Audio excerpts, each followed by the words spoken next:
नमस्कार, one India Hindi में आपका स्वागत है। केंद्रीय गृह मंत्री अमित शाह का 2 दिवसीय बंगाल दौरा खत्म हो गया है। अमित शाह ने दूसरे दिन तमाम राजनीतिक गतिविधियां खत्म कर आखिर में प्रेस कॉन्फ्रेंस की। इस दौरान उन्होंने पत्रकारों के तमाम सवालों का जवाब दिया। अमित शाह ने बीजेपी अध्यक्ष जेपी नड्डा पर हुए हमले के लिए तृणमूल को जिम्मेदार ठहराया। शाह ने कहा, जेपी नड्डा पर हमला केवल बीजेपी अध्यक्ष पर हमला नहीं बल्कि बंगाल के लोकतंत्र पर हमला है। इसकी जिम्मेदारी तृणमूल सरकार और उसके कार्यकर्ताओं की है। सत्ता का अहंकार जब सिर पर चढ़ जाता है तब इस तरह की घटनाएं होती हैं। शाह ने कहा कि मैं तृणमूल के सभी नेताओं को बताना चाहता हूं कि आप इस गलतफहमी में मत रहिए। इस तरह की गतिविधियों से बीजेपी रुकेगी या उसका कार्यकर्ता रुकेगा। ऐसे हिंसा का वातावरण बनाएंगे तो बीजेपी और उत्साह से खुद को बंगाल के भीतर मजबूत करने की कोशिश करेगी। बीजेपी हिंसा का जवाब लोकतांत्रिक तरीके से देगी। ममता बनर्जी पर सीधा हमला करते हुए अमित शाह ने कहा कि अगले चुनाव में भतीजे की दादागिरी को खत्म करने के लिए बदलाव होगा। बांग्लादेश में घुसपैठियों को हटाने के लिए बदलाव होगा।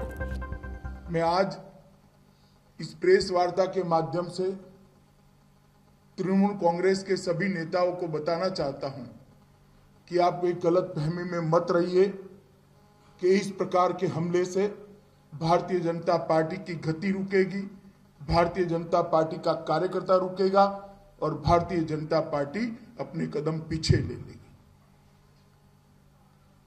जितना इस प्रकार की हिंसा का वातावरण बनाएंगे, भारतीय जनता पार्टी और मजबूती के साथ बंगाल के अंदर अपने आप को मजबूत करने के लिए परिश्रम करेगी। हिंसा का जवाब हिंसा नहीं हो सकता, मगर भारतीय जनता पार्टी के कार्यकर्ताओं ने तय किया है हिंसा का जवाब हम लोकतांत्रिक तरीकों से देंगे और आने वाले चुनाव में इस सरकार को परास्त कर कर हम दिखाएंगे। मित्रों,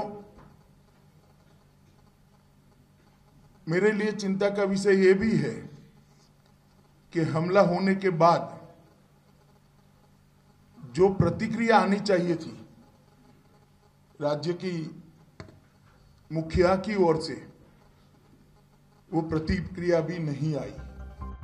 अमित शाह ने बंगाल की बदहाली को लेकर भी टीएमसी सरकार पर जमकर हमला बोला। उन्होंने कहा कि जब हम आजाद हुए थे तब देश की जीडीपी का 1/3 हिस्सा बंगाल का था।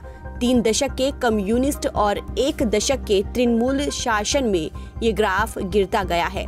देश की आजादी के वक्त इंडस्ट्रियल एरिया में बंगाल की हिस्सेदारी 30% थी और अब 3.5% है। ममता जी जवाब दें। 27% से 4% तक रोजगार पहुंच गया है। प्रति व्यक्ति आय 1960 में महाराष्ट्र की प्रति व्यक्ति आय से 2 गुनी थी और अब महाराष्ट्र से आधी भी नहीं रह गई है। कौन जिम्मेदार है इसका? ना कांग्रेस विकल्प है और ना तृणमूल विकल्प है।